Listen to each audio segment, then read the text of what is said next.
आप देख रहे हैं OAH न्यूज़। और आज का ताज़ा खबर है कि दुनिया भर में चल रही है लोकतंत्र के खात्मे की साजिश। जी हाँ, आपने सही सुने कि दुनिया भर में चल रही है लोकतंत्र के ख़त्म होने करने की साजिश। भारत जैसे देशों में तो सरकारें कुछ ज़्यादा ही जल्दी में है। आइए जानते हैं। Global state of democracy report के अनुसार दुनिया में लोकतंत्र का सबसे अधिक हनन एशिया प्रशांत क्षेत्र में हो रहा है और इसमें भारत, इंडोनेशिया और श्रीलंका सबसे आगे है। इन देशों में बहुवाद और धार्मिक जाति विविधता को तेज़ी से खत्म करने की कोशिश हो रही है। दुनिया में दो तरह का लोकतंत्र है। चंद देश है जहां वास्तविक लोकतंत्र है, तो दूसरी तरफ बड़ी संख्या में भारत जैसे देश है जहां लोकतंत्र के पर्दे के पीछे निरंकुश शासन है। दुखद तथ्य है कि लोकतंत्र के पर्दे से निरंकुश शासन चलाने वाले देशों की संख्या वास्तविक लोकतंत्र वाले देशों की संख्या से अधिक है।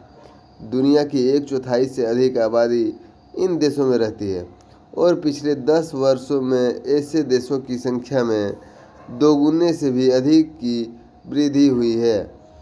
34 देशों की सरकारों के सहयोग से बना स्वीडन की राजधानी स्टॉकहोम में स्थित international institute for democracy and election assistance पिछले कुछ वर्षों से वार्षिक global state of democracy report प्रकाशित करता है, जिसमें दुनिया के लगभग 160 देशों में लोकतंत्र का विस्तृत विश्लेषण रखता है। यह विश्लेषण पिछले 50 वर्षों के लोकतांत्रिक पैमानों के आधार पर किया जाता है। रिपोर्ट के अनुसार इन देशों में से महज 98 लोकतांत्रिक व्यवस्था वाले देश हैं। यह संख्या किसी भी वर्ष की तुलना में सबसे कम है और इसमें भी अधिकतर देशों में लोकतंत्र का बस पर्दा है।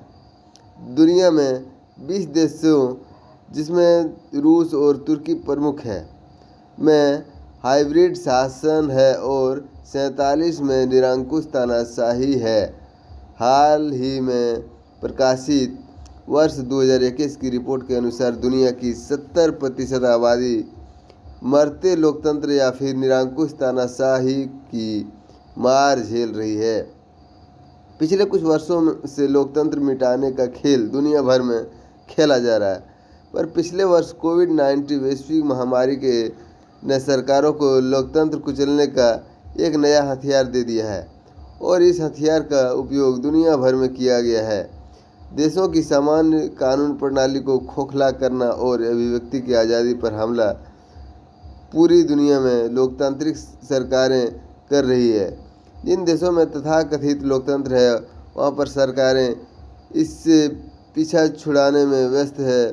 अब तो भारत, दक्षिण अफ्रीका और अमेरिका जैसी वैश्विक आर्थिक और राजनीतिक शक्तियाँ भी इसी राह पर चल पड़ी है। रिपोर्ट के अनुसार इस हथियार का उपयोग कर लोकतांत्रिक अधिकारों के दमन का काम सबसे अधिक भारत ने किया है। इसमें कोविड-19 के नेतृत्व नियंत्रण के नाम पर जेलों में बंद करना, प्रताड़ित करना, मानवाधिकार और सामाजिक कार्यकर्ताओं, छात्रों, शिक्षकों और सरकार की नीतियों का विरोध करने वाले को दंडित करना, सुरक्षा बलों का अत्यधिक प्रयोग, मुस्लिम को प्रताड़ित करना, इंटरनेट को बंद करना, लॉकडाउन और कश्मीर के तमाम मानवाधिकार हनन के तरीके शामिल हैं। रिपोर्ट के अनुसार हालांकि वर्ष 2019 से अमेरिका में लगातार लोकतंत्र पर प्रहार किया जा रहा है, पर वर्ष 2021 में पहली बार यह ऐसे देशों की सूची में शामिल किया गया है जहां लोकतंत्र पर आघात किया जा रहा है। वर्ष 2020 के राष्ट्रपति चुनाव में तो पूरे मतदान की प्रक्रिया और फिर परिणाम पर ही सवाल खड़े कर दिए गए। जब एक महाशक्ति में यह सब तमाशा किया जाता है, तब उसका असर पूरी दुनिया पर पड़ता है। डोनाल्ड ट्रंप ने जब अपने ही देश की चुनाव प्रणाली को खारिज करने का प्रयास किया, तब इससे प्रभावित होकर म्यांमार, पेरू और इजराइल में यही दोहराया गया। अमेरिका में केवल चुनावों पर प्रश्न नहीं उठाए गए, बल्कि अभिव्यक्ति की आज़ादी का हनन, विरोध प्रदर्शनों पर निरंकुश और रंग भेद को हवा देने का काम भी खूब किया गया। यह रिपोर्ट एक ऐसे समय प्रकाशित की गई जब अमेरिका के राष्ट्रपति जो बाइडेन 9 और 10 दिसंबर को लोकतंत्र पर अंतर्राष्ट्रीय अधिवेशन की तैयारियों में जुटे हैं।